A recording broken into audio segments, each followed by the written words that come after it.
তোমার মরণ কেমন হবে তাও তুমি জানো, তোমার কবর কেমন হবে তাও তুমি জানো।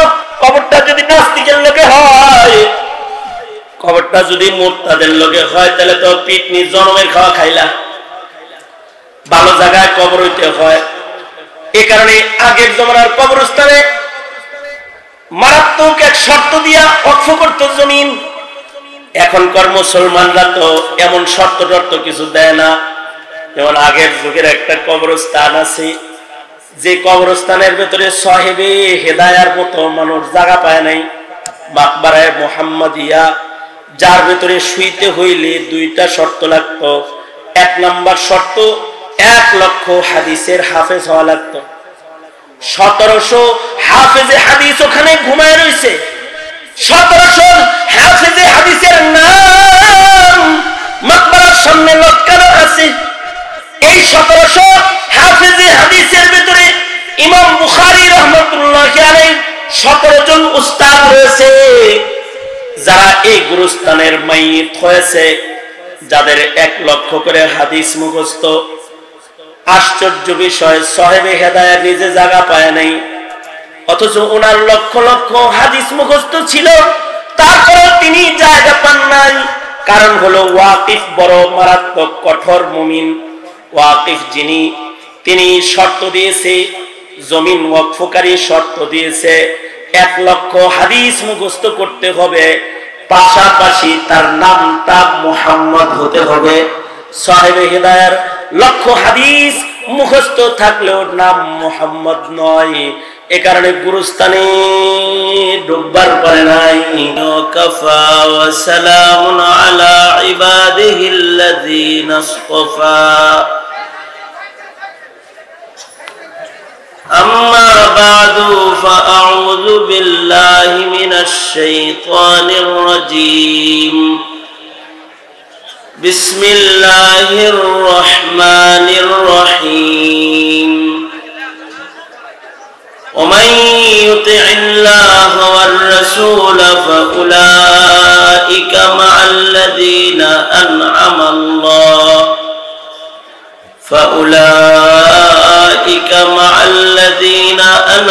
الله عليهم من النبيين والصديقين والشهداء والصالحين وحسن أولئك رفيقا.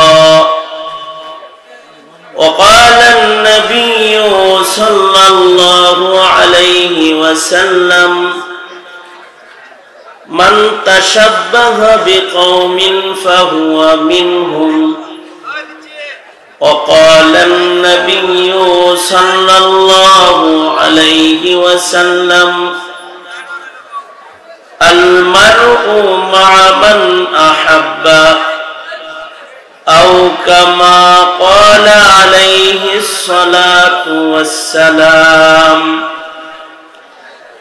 اللهم صل على محمد وعلى آل محمد كما صليت على إبراهيم وعلى آل إبراهيم إنك حميد مجيد.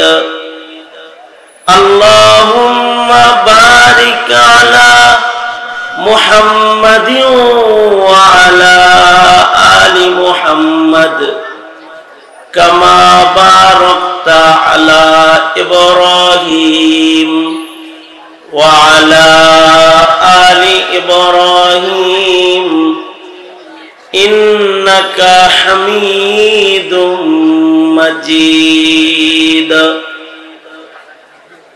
জামিয়া আরাবিয়া মিফতাহুল উলুম আয়োজিত মহতি বরকতি দস্তারবন্দি মাহফিলের বার্ষিক সম্মেলনের মোহতারাম সাদার,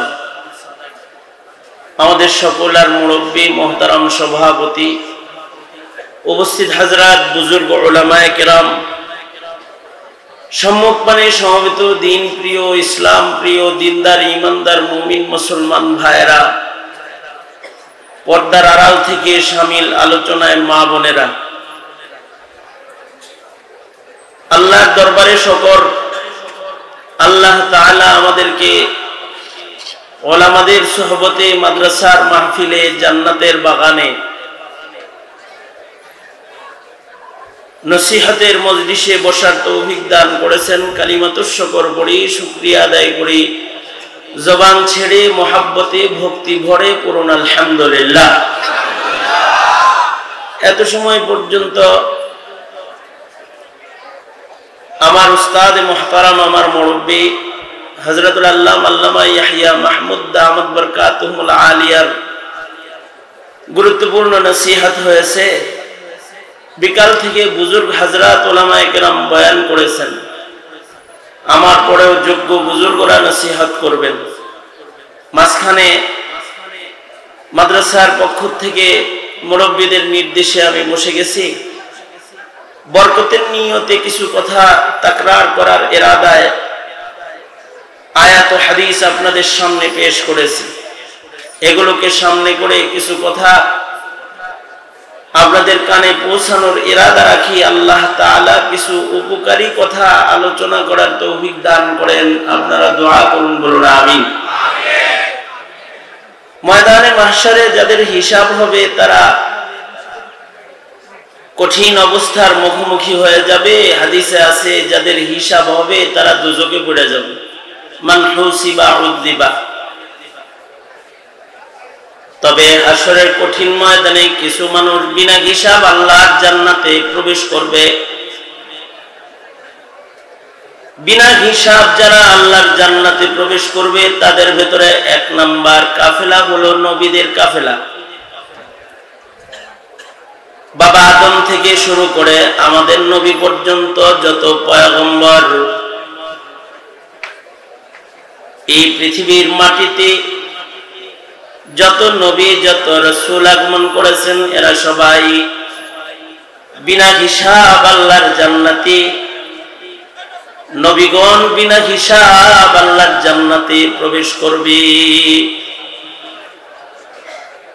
নবীদের কোনো গুনাহ নাই। আহলুস সুন্নাতি ওয়াল জামাআর আকীদা হলো নবীরা মাসুম, নবীদের কোনো গুনাহ নাই। বলেন আকীদা কি? নবীরা, আওয়াজ করে বলেন, নবীরা মাসুম। সকল পয়গম্বরেরাই মাসুম। দুই হাত উপরে তুলেন তো, সামনে যারা আছেন। আপনারা এইদিকে থাকবেন, ওইদিকে যা হয় হবে। আপনারা এইদিকে থাকবেন, সোজা করেন, আঙুল খুলেন, নাড়াচাড়া দেন, জবান খুলে বলেন সুবহানাল্লাহ, আওয়াজ করে বলেন আলহামদুলিল্লাহ, লা ইলাহা ইল্লাল্লাহ, আল্লাহু আকবার। আল্লাহু আকবার জোরে বলা সুন্নাত। আল্লাহু আকবার, আল্লাহু আকবার কাফিরের আতঙ্ক শব্দ। আল্লাহু আকবার বাতিলের জন্য আতঙ্ক, রুবের শব্দ। আল্লাহু আকবার। হাত নামান। এই যেমন আমার দিকে ছিলেন, আপনারা সামনে যারা আছেন তারা এইদিকে থাকেন। জায়গা যেহেতু ছোট, কিছু কষ্ট তো হবেই। যাদের কষ্ট হইতেছে তারা পিছনে আওয়াজ করলো, আপনারা সামনে যারা আছেন স্টেজ মুখে থাকলে মাহফিলের আদব রক্ষা হবে। তা আমি যেটা বলতেছিলাম, বিনা হিসাব যারা আল্লাহর জান্নাতে প্রবেশ করবে তাদের এক নাম্বার কাফেলা নবীদের কাফেলা। এক নাম্বার কাফেলা কোন কাফেলা? নবীরা বিনা হিসাব আল্লাহর জান্নাতি। নবীদের বেলায় আকীদা হলো নবীরা মাসুম, নবীদের কোনো গুনাহ নাই। নবীরা আল্লাহ পাকের অতি মাহবুব, সর্বোচ্চ মাহবুব বান্দাদের কাফেলা নবীদের কাফেলা। দুনিয়ার জমিনে নবীদের সামনে কোন গুনাহ আসলেও মাহবুবিয়ত এত আলী, এত শানদার যে আল্লাহ তাআলা নবীদেরকে নিজের কুদরতি কোলে পার করে দিয়েছেন। দুনিয়ার কোন গুনাহের কাদা, বালু, ধুলা, ময়লা পয়গম্বরদের গায়ে আল্লাহ তাআলা লাগতে দেন নাই। যেমন হযরত ইউসুফ আলাইহিস সালাতু ওয়াস সালাম বন্দিশালায় আটকা পড়ছেন জুলাইখা, তালার চাবি জুলাইখার কাছে, কিন্তু আল্লাহর কুদরত ইউসুফ আলাইহিস সালাতু ওয়াস সালামকে নিরাপদে বের করে দিয়েছে। এভাবে পৃথিবীর কোন পয়গম্বরের গায়ে গুনাহ লাগে নাই। নবীরা মাসুম, নবীদের কোনো গুনাহ নাই। পয়গম্বরদের শান, এই মাসুমদের কাফেলা বিনা হিসাব আল্লাহর জান্নাতে যাবে। তবে আমরা বিনা হিসাব জান্নাতে যাইতে নবীদের কাফেলায় নাম লেখানোর কোনো লাইন নাই। নবীদের কাফেলার ইতি ঘটে গেছে। আমাদের নবী শেষ নবী হিসেবে দুনিয়াতে এসেছেন। কিয়ামত পর্যন্ত কোনো মানুষ আর নবুয়ত পাবে না, কেউ নবী হবে না। আমাদের নবী খাতামুন নবিয়্যিন, আমাদের নবী শান নবী বলেন আমি শেষ নবী। আল্লাহ বলেন আমার হাবিবের শান তিনি শেষ নবী, তার পরিচয় তিনি শেষ নবী। মা কানা মুহাম্মাদুন আবা আহাদিম মির রিজালিকুম ওয়ালাকির রাসূলুল্লাহি ওয়া খাতামান নবিয়্যিন। আমাদের নবী খাতামুন নবিয়্যিন, নবী বলেন আনাল আফিব, আমি শেষ নবীদের জামাতের শেষ, আমি, আমার পরে আর নবী নাই। নবী বলেন আনা খাতামুন নবিয়্যিন লা নাবিয়্যা বা'দি, আমি শেষ নবী, আমার পরে আর কোন নবী নাই। যদিও আমাদের নবীজির উম্মত হইতে ঈসা আলাইহিস সালাতু ওয়াস সালামের আগমন ঘটবে, নবী হিসেবে না, উম্মতের মর্যাদা নেওয়ার জন্য আসবে। আমাদের নবীর নবুয়তের পরে এই জমিনে কিয়ামত পর্যন্ত আর নতুন নবুয়তের দরকার নাই, অথবা কোন নবুয়তের বাতিরও দরকার নাই। আফতাবে নবুয়ত, নবুয়তের সূর্য, শেষ পয়গম্বরের শ্রেষ্ঠতম নবুয়তের আলো আমার নবী আগমন করেছেন। কিয়ামত পর্যন্ত এই আলো চলবে। আর কোন নবীর নবুয়তের জরুরতের জমিনবাসীর জন্য নাই। ফয়সালা কার? আল্লাহ। হ্যাঁ, ঈসা আলাইহিস সালাম আসবেন, কিন্তু ওনার নবুয়ত চলবে না। পয়গম্বর ঈসা আলাইহিস সালাম সম্পর্কে বিশেষ বড় বড় তিনটা আকীদা, যে আকীদাগুলো মুসলিম সন্তানদের জানা নাই, এজন্য মুসলমানরা খ্রিস্টান হয়। খোদ খ্রিস্টানরা নিজেও জানে না এই তিনটা বিষয়। তারা এই তিন আকীদায় বিশ্বাসী না। ঈসা আলাইহিস সালামকে নবী রাসূল মানে বটে, কিন্তু পয়গম্বর ঈসা আলাইহিস সালামের বিশেষ তিনটা শান, এই শানগুলোর উপরে খ্রিস্টানদের নিজেদেরও ঈমান নাই। কিন্তু আমাদের ঈমান আছে, কারণ আমাদের বাবা আদম থেকে শুরু করে আমাদের নবী পর্যন্ত যত নবী আছে সব নবীর উপরে আমাদের ঈমান। এই কারণে ঈসা আলাইহিস সালাতু ওয়াস সালামের ব্যাপারে বড় বড় তিনটা আকীদা। এর একটা বড় আকীদা হলো পয়গম্বর ঈসা আলাইহিস সালামের বাপ নাই। খ্রিস্টানরাও মনে করে ঈসা নবীর বাপ আছে। জঘন্য ধারণা। তাদের ধারণা হলো ঈসা ইবনুল্লাহ। ঈসা আলাইহিস সালাতু ওয়াস সালামকে তারা আল্লাহর ছেলে মনে করে। তারা মনে করে আল্লাহ বাপ আর সন্তান হলো ঈসা। নাউযুবিল্লাহ বলেন। কিন্তু আমাদের আকীদা হলো পয়গম্বর ঈসা সম্পর্কে বড় তিন আকীদার এক আকীদা, যে ঈসা আলাইহিস সালাতু ওয়াস সালাম কামাসালি আদম। কোরআন বলে ঈসা নবী আদম বাবার মতন। বাবা আদমের যেমন বাপ নাই, পয়গম্বর ঈসা আলাইহিস সালামের বাপ নাই। এক নম্বর আকীদা, পয়গম্বর ঈসা আলাইহিস সালাতু ওয়াস সালাম বাপবিহীন, শুধু মায়ের মাধ্যমে দুনিয়ায় আগমন করেছেন, ঘটায়ছেন এ কুদরত আল্লাহ তাআলা। বাপ ছাড়া সন্তান দুনিয়াতে জন্ম দেওয়ার ব্যাপারে আল্লাহ তাআলা সক্ষম না অক্ষম? আল্লাহ তাআলা সক্ষম। আল্লাহ সব কিছুর উপরে কাদের, কুদরতের বহিঃপ্রকাশ। পয়গম্বর ঈসা আলাইহিস সালামের বাপ নাই, এক নম্বর আকীদা, শুধু মায়ের মাধ্যমে পয়গম্বর ঈসা আলাইহিস সালামের জন্ম। দুই নম্বর, খ্রিস্টানরা মনে করে ঈসা নবীকে শুলিতে চড়ানো হয়েছে, তাকে হত্যা করা হয়েছে, তিনি মরে গেছেন।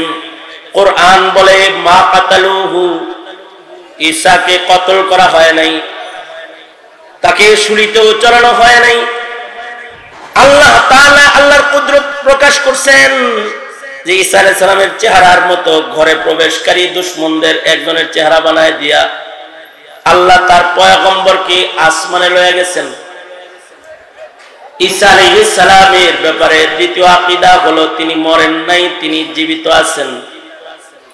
স্বাভাবিক অবস্থায় চতুর্থ আকাশে তিনি আল্লাহ পাকের নিয়ন্ত্রণে আল্লাহ তাআলা রেখে ওখানে পয়গম্বর ঈসা আলাইহিস সালামকে স্বাভাবিকভাবে পালতেছেন।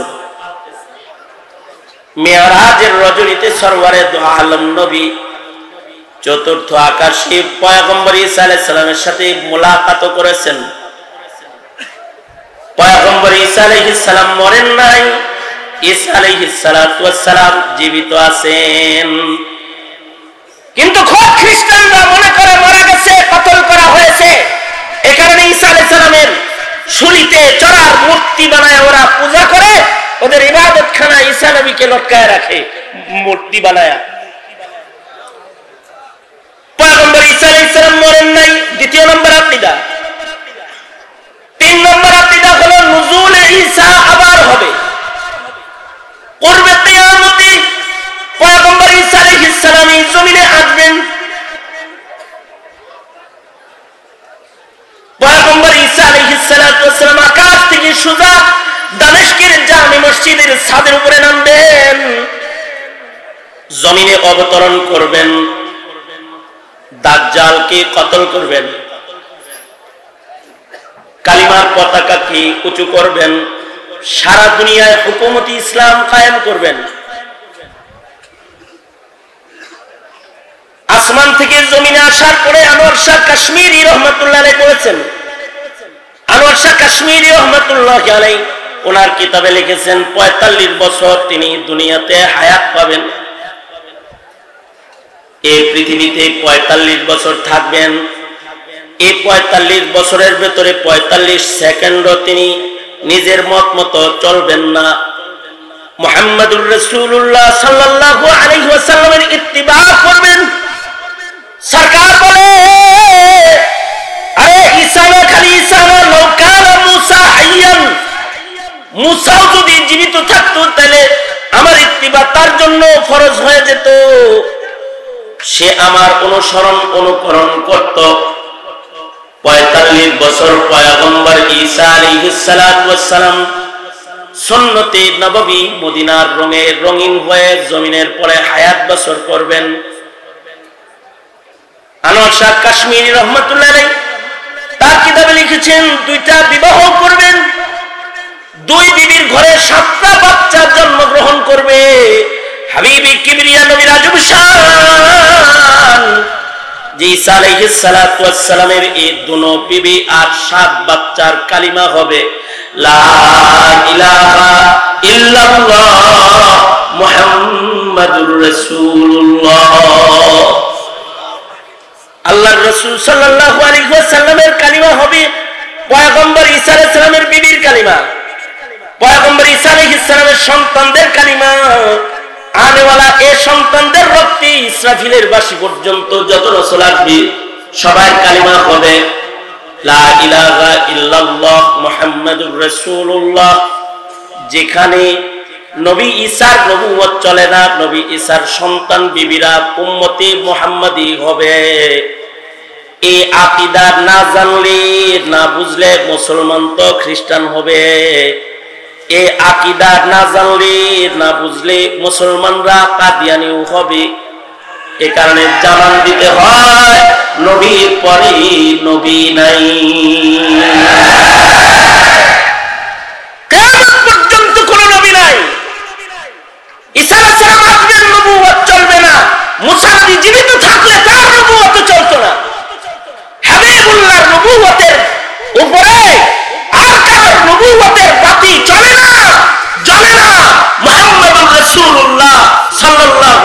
সাল্লামের আজব শান। তাহরিমে কিবরিয়া নবীর পরে নবী হবে না। সুতরাং বুঝে থাকলে বলুন তো, কিয়ামত পর্যন্ত কাদিয়ানী মুসাইলামা কাযযাবের মতন যারাই নবী দাবি করবেন তারা সব কি? জোরে আওয়াজ করে বলেন, তারা কি? জোরে বলেন। উম্মতে মুহাম্মাদিয়ার ইজমা ফতোয়া হলো যে আল্লাহর রাসূলের পরে কিয়ামত পর্যন্ত কেউ যদি ভণ্ড নবী দাবি করে সে তো কাফের। কাফের এই ভণ্ড নবীর অনুসরণ যারা করবে, যেমন কাদিয়ানী কাফের, মির্জা কাদিয়ানী কাফের, কাদিয়ানীর অনুসরণকারী কাদিয়ানী জামাত সব কাফের। আওয়াজ করে বলেন, আওয়াজ করে বলেন, আওয়াজ করে বলেন, ওরা কি মুসলমান না কাফের? এমনকি ইজমায়ে উম্মাহ শাইখুল ইসলাম আহমদ শফি রহমাতুল্লাহ আলাইহির ফতোয়া, আর এই ব্যাপারে ইজমায়ে উম্মাহ কাদিয়ানীকে যারা কাফের মুখ দিয়া না বলবে ওরাও কাফের, যারা কাদিয়ানীকে অমুসলিম কাফের মনে না করবে ওরাও কাফের হয়ে যাবে।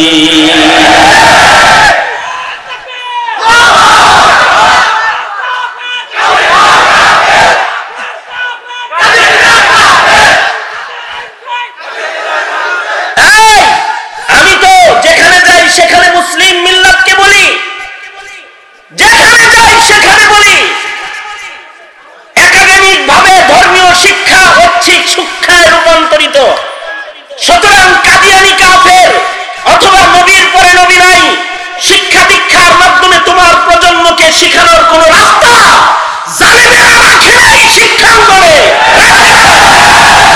সুতরাং তুমি তোমার স্লোগান দিয়ে, তুমি তোমার মুখের কণ্ঠকেই আওয়াজকেই প্রতিষ্ঠান বানিয়ে জাতিকে শিখায় দিলে নবীর পরে নবী নাই, নবীর পরে নবী নাই, নবীর পরে নবী নাই। সুতরাং নবী হওয়ার কোন লাইন আছে? হাত তুলে বলেন, আর কোন লাইন আছে নবী হওয়ার? এই কথাটা কার? বিশ্লেষণ করেছেন মুহাম্মাদুর রাসূলুল্লাহ সাল্লাল্লাহু আলাইহি ওয়াসাল্লাম। ঈসা আলাইহিস সালাতু ওয়াস সালাম এই পৃথিবীতে 45 বছর থাকবেন, নুজুলে ঈসা করবে 45 বছর থাকবেন, সারা দুনিয়ায় কালেমার পতাকা উড়াইবেন। সরওয়ারে দু আলাম হুজরা আয়েশার ভিতরে হযরত ঈসা আলাইহিস সালামের কবরের জায়গাটা পর্যন্ত দেখায় দিয়ে গেছেন, এবং ঈসা আলাইহিস সালাতু ওয়াস সালাম মদিনায় অবস্থান করবেন, আশিকে রাসূল হয়ে মদিনায় অবস্থান করবেন, মদিনায় ইন্তেকাল করবেন। সরওয়ারে দু আলম নবীর রওজা ধারের পাশে ঘরের ভেতরে কবরের জায়গা আছে, সেটায় তিনি দাফন হইবেন। আল্লাহর রাসূল সাল্লাল্লাহু আলাইহি ওয়াসাল্লাম কবরের জায়গা দেখায় দিছে, এইখানে দাফন হবে। আল্লাহর রাসূল সাল্লাল্লাহু আলাইহি ওয়াসাল্লাম কেমনে অবতরণ করবে তাও আল্লাহর রাসূলের বয়ান দিয়া উম্মতের কাছে খুইলা খুইলা খুইলা খুইলা আল্লাহর রাসূল বর্ণনা করে দিয়ে গেছেন। মুসলমানের বাচ্চা হয়ে যদি এরপরেও কারোর বুঝে না আসে তাহলে বুঝতে হবে ওর কপালে আগুন লাগছে, কপালে আগুন লাগছে। আল্লাহর রাসূল আরো খুইলা বলে দিছেন, লাউ কানা বাদি নবিয়্যুন লাকানা উমর। ঈসা মুসা তো নবী হবে না, হবে না। নবী নিজের সাহাবী করে দেখায় কয়, লাউ কানা বাদি নবিয়্যুন লাকানা উমর। আমার পরে কেউ যদি এই পৃথিবীর মাটিতে নবুয়ত পাইতো তাহলে আল্লাহ তাআলা উমরকে নবী বানাইতো। বলুন তো ভাইরা, উমর কি নবী হইছে? হযরত উমর কি নবী হইছেন? হযরত উমরের শান হলো লাউ কানা বাদি নবিয়্যুন লাকানা উমর। আল্লাহর রাসূল বলেন, আমার পরে কেউ নবী হইলে উমরকে আল্লাহ তাআলা নবী বানাইতো। হযরত উমরকে, হযরত উমরের ব্যাপারে আল্লাহর রাসূলের আর কত কথা। হযরত সিদ্দিক আকবর অথবা হযরত উমর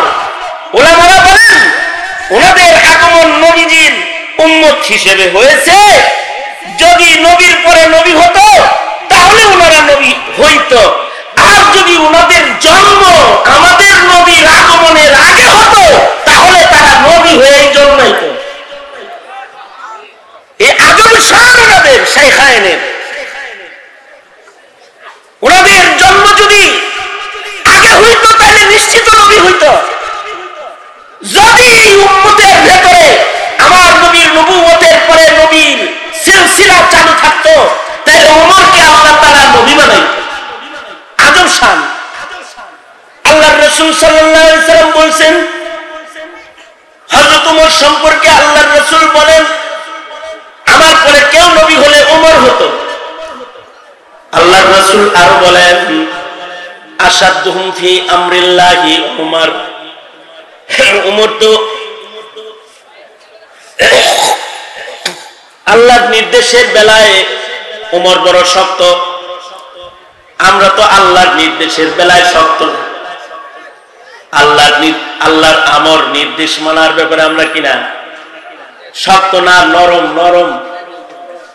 আমরা গণতন্ত্রে গরম, কিন্তু ইসলাম বানায় নরম। কি কথা বলেন না কেন?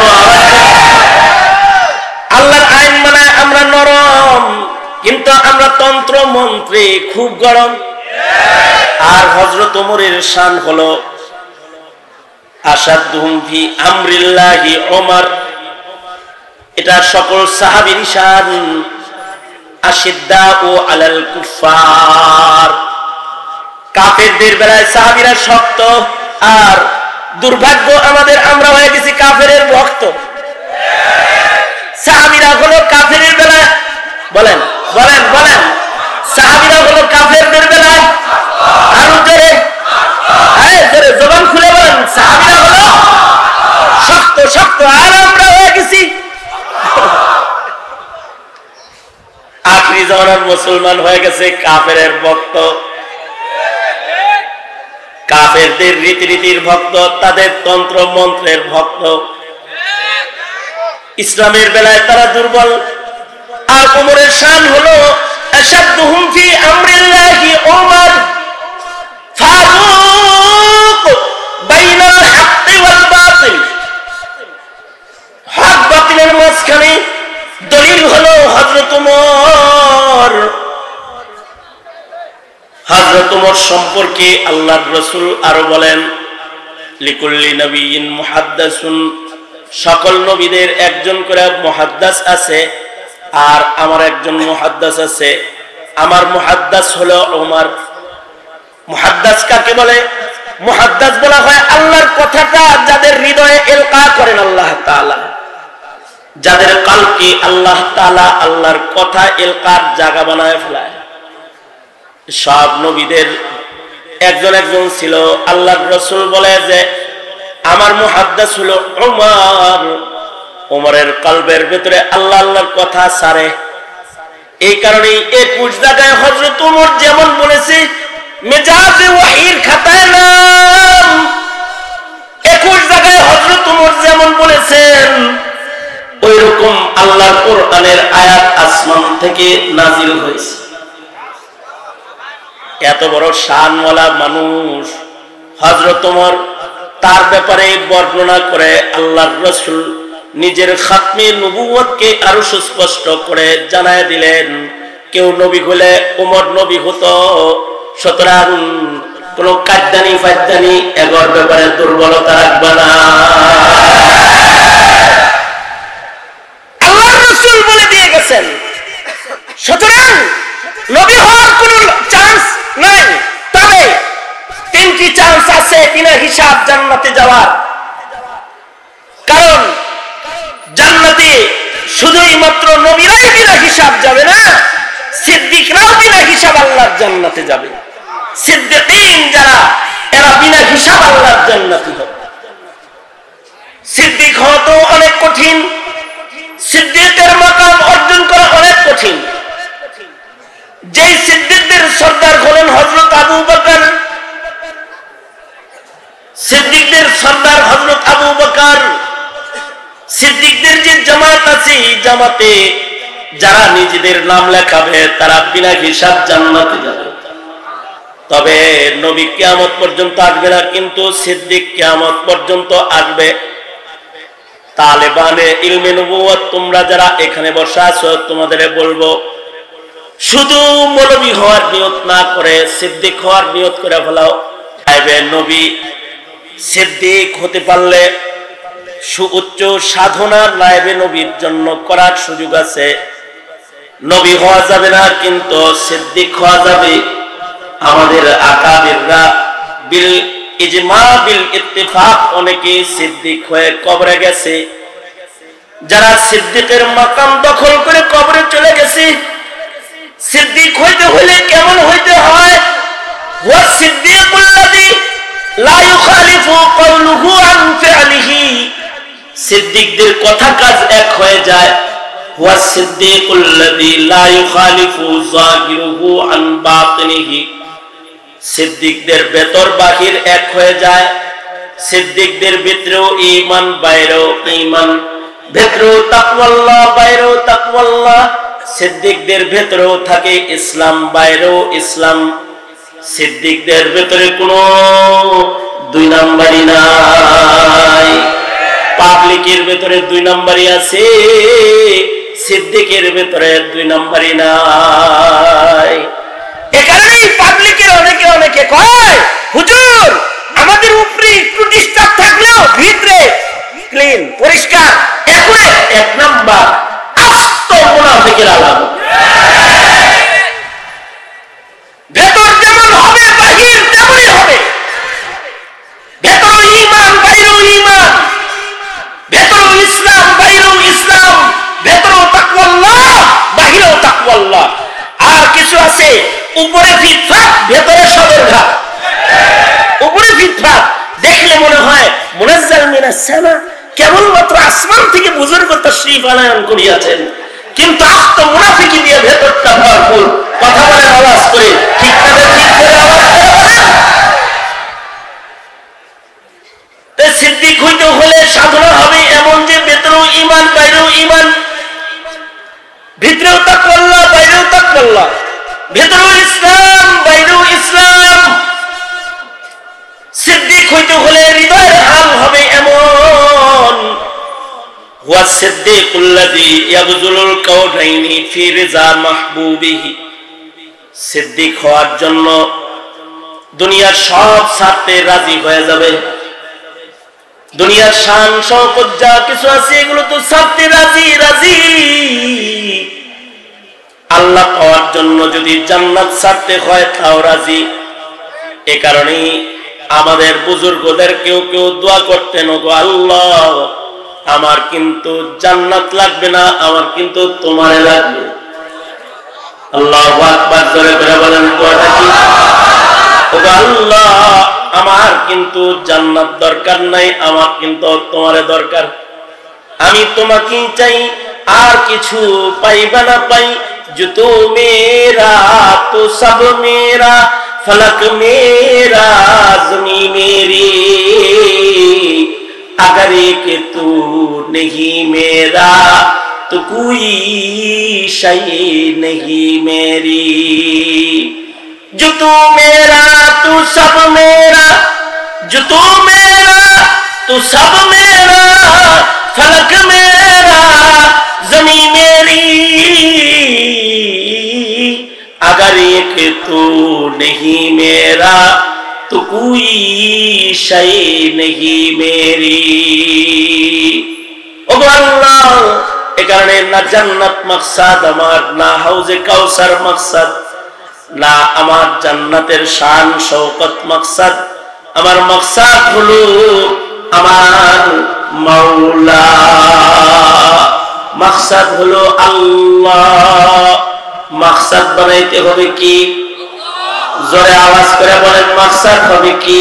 জোরে বলেন কি?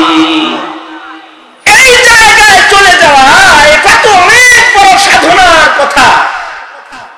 এই জায়গায় নিজেকে নিয়ে জান্নাতের দুয়ার খোলা তো অনেক সাধনার বিষয়। তবে সহজে বিনা হিসাব জান্নাতে যাওয়ার দরজা আছে। সহজে বিনা হিসাব জান্নাতে যারা যাবে তারা হলো উম্মতের শুহাদা। উম্মতের যারা শহীদ তারা বিনা হিসাব আল্লাহর জান্নাতি। আলহামদুলিল্লাহ বলেন। এই যে সহজ জান্নাতের রাস্তাটা হলো শহীদের খাতায় নাম দেওয়া। আলহামদুলিল্লাহ চিল্লায় বলেন, জোরে বলেন, আরো জোরে আওয়াজ করে বলেন আলহামদুলিল্লাহ, আলহামদুলিল্লাহ। শহীদের খাতায় যারা নিজের নাম দেয় তারা বিনা হিসাব জান্নাতি। শুধু বিনা হিসাব জান্নাতি তা না, এক একজন শহীদ 70,000-কে নিয়ে জান্নাতে প্রবেশ করবে। এই কারণে শহীদের মা বাপ খুশি হয়, এই কারণে শহীদের মা বাপ শহীদের লাশ কান্দে করে আলহামদুলিল্লাহ কয়, শহীদের লাশ কবরে রাখা হাসবুনাল্লাহ কয়। ফিলিস্তিনের শহীদের লাশ কান্দে লয়ে মা কয় আলহামদুলিল্লাহ, বাবাই কয় আলহামদুলিল্লাহ। শহীদের লাশ কবরে নামায় কয় আলহামদুলিল্লাহ। কারণ এক একজন শহীদ 70,000-কে লইয়া বিনা হিসাব আল্লাহর জান্নাতে প্রবেশ করবে। কোন শহীদের হিসাব নাই, শহীদরা বিনা হিসাব জান্নাতি। শহীদের দপ্তরের নাম নিতে সিদ্দিকের মতো সাধনা নাই, গোটা হায়াত অত লম্বা সাধনা তাদের নাই। আজান এসে গেছে, জীবন আল্লাহকে দেওয়ার জন্য আল্লাহ জানটা চাইছে, এমন আজান কানে এসে গেছে তো নিজের জানটা আল্লাহকে দেওয়ার জন্য ময়দানে বের হয়ে গেছে, নিজের জীবনটা আল্লাহকে দিয়ে দিছে, জান কুরবানি দিছে আল্লাহর জন্য, দিনের জন্য, ইআলায়ে কালিমাতুল্লাহর জন্য, ইসলামের জন্য, নবীর জন্য, কোরআনের জন্য, নবীর ইজ্জত রক্ষা করার জন্য, দ্বীনের পতাকাকে উঁচু করে ধরার জন্য। সুযোগ চান্স আয়া করছে তো জীবনটা আল্লাহর জন্য বিতরণ করেছে। এই শহীদরা বিনা হিসাব আল্লাহর জান্নাতি। এরা মুনাম আলাই, এদেরকে মরা বলা নিষেধ। ওয়ালা তাকুলু লিমান ইউকতালু ফি সাবিলিল্লাহি আমওয়াত, এদেরকে মরা মনে করা নিষেধ।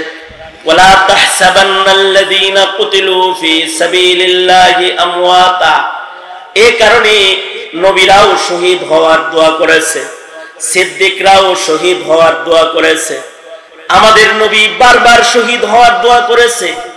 কিছু কিছু পয়গম্বর বারবার শহীদ হয়েছে। জারজিস আলাইহিস সালাতু ওয়াস সালাম 100 বার শহীদ হয়েছে, 100 বার আল্লাহ তাআলা ওনাকে জিন্দা করেছে, 100 বার তিনি শহীদ হয়েছে। এই কারণে আমাদের নবী দোয়া করেছে সুম্মা উহিয়া সুম্মা উক্তাল।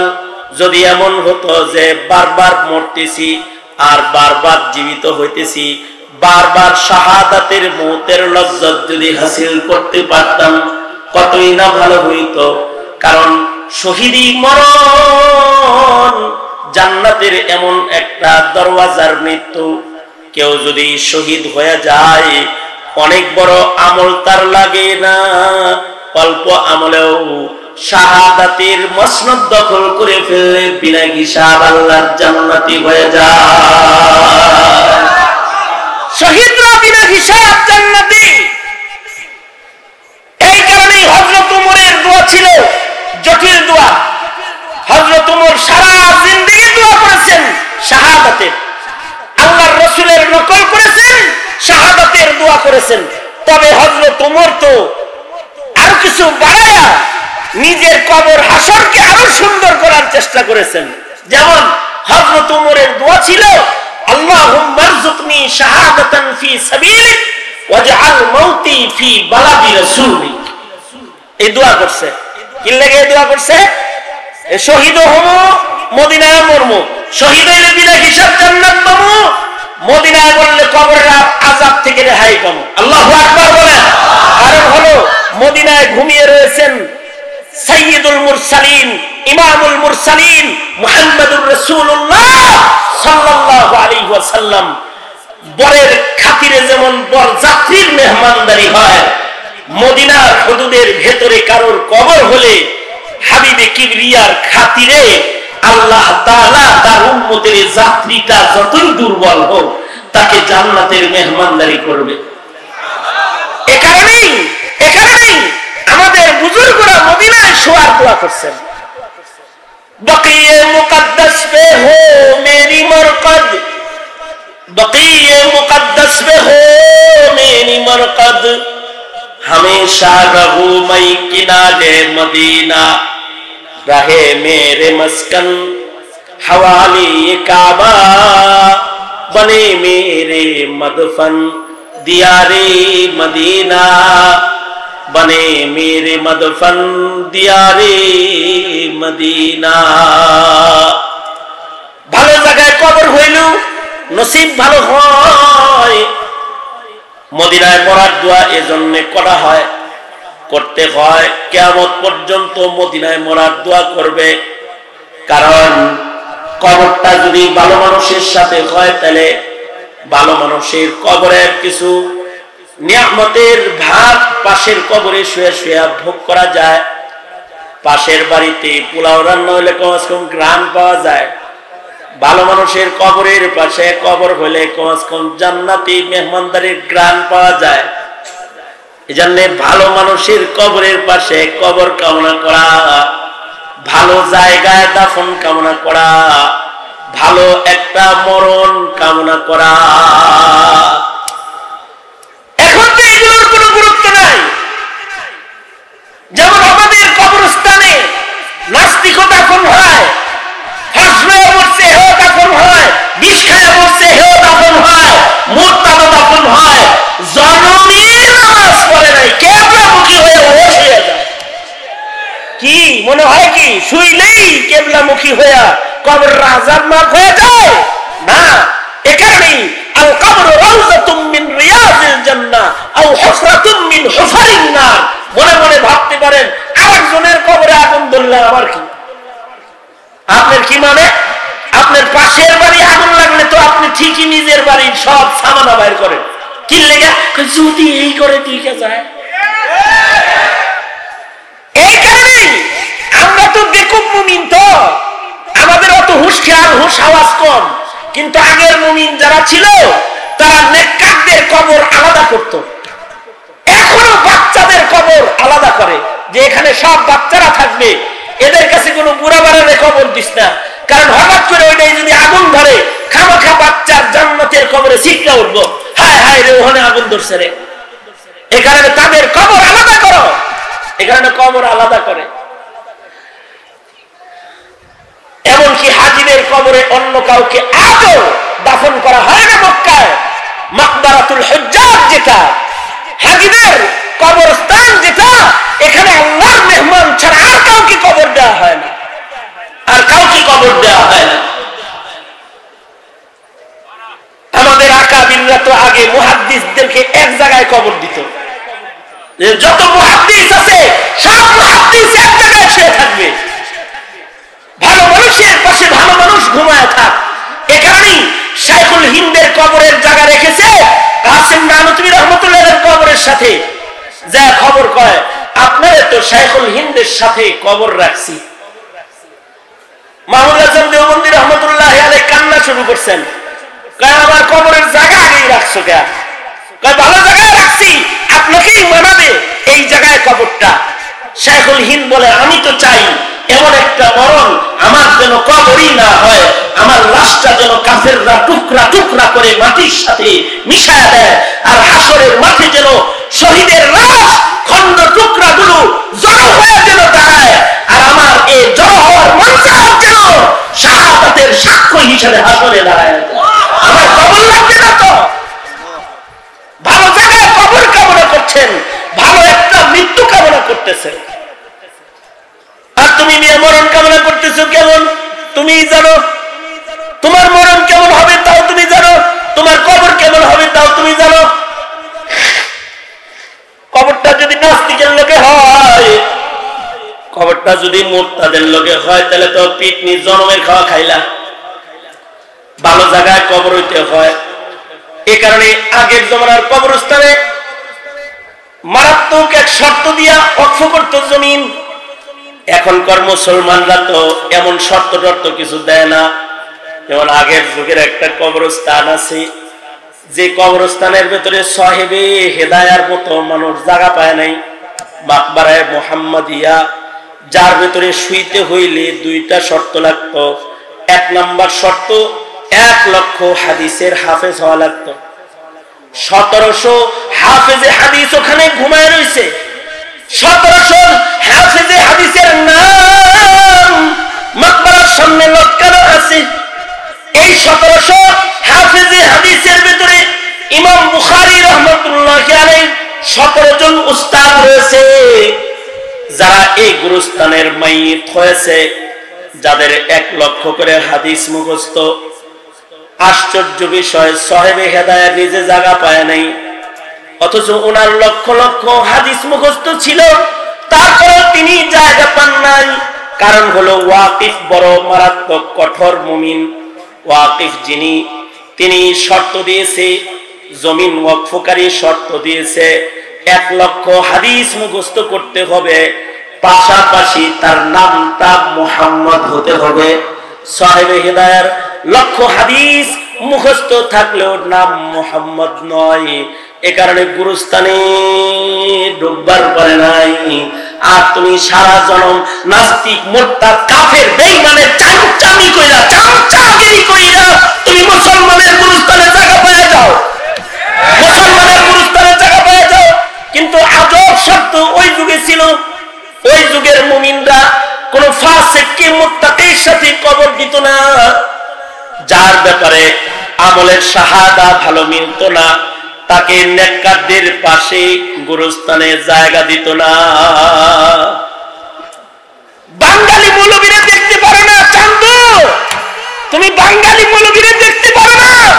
বাঙালি মৌলবীরা যদি শর্ত করত যে সব মুহাদ্দিস এক জায়গায় ঘুমাবে আর মাকবারাতুল হুফাজ হবে, সব হাফেজরা এক গুরুস্থানে ঘুমাবে, তাহলে কবরে আযাব থেকে রেহাই পাওয়ার রাস্তা পাতা না, কবরে আযাব থেকে রেহাই পাওয়ার রাস্তা পাতা না। যেই মুনবির, এই শোনো, যেই মুনবির লাশের কারণে কবরস্থানের মাইয়িত হওয়ায় বরযাত্রী হিসেবে কবর আযাব থেকে বাঁচবা, যেই মুনবির জুতার আওয়াজ কবরের পাশ দিয়ে হয়ে গেলে গুরুস্থানের মাইয়িত কবরে তাদের কবর আযাব মাফ হয়ে যায়, আর এসি ঘরে ঘুমায়া সেই আলেমকে জেলখানায় থাকা পছন্দ তুমি করো, তুমি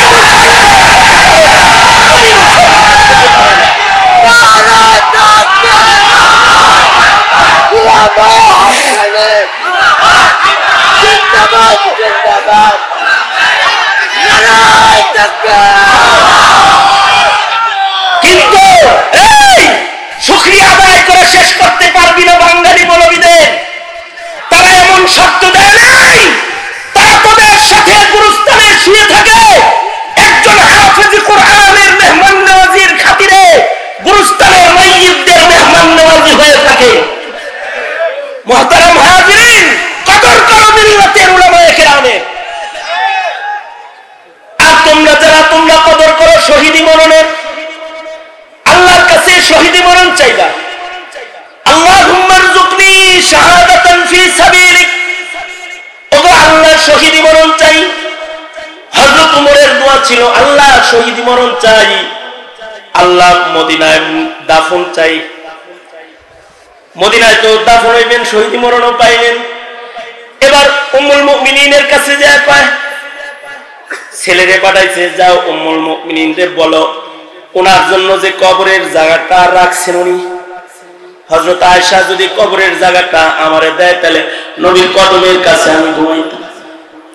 ভালো জায়গা খুঁজবার লাগছে হযরত ওমর, অথচ হযরত ওমরের শান লাউ কানা বাদি নবিয়্যুল লাকানা ওমর, তারপরেও তিনি নবীর কবরের কাছে জায়গা চায়। সুতরাং ভালো জায়গায় কবর খোঁজা, শহীদি মরণ খোঁজা। আমি বলতে চাই, দিনের জন্য যদি শহীদ হতে হয়, শহীদি মরণ যদি সামনে এসে যায়, হামজার মতো রাজি আছো ইনশাআল্লাহ।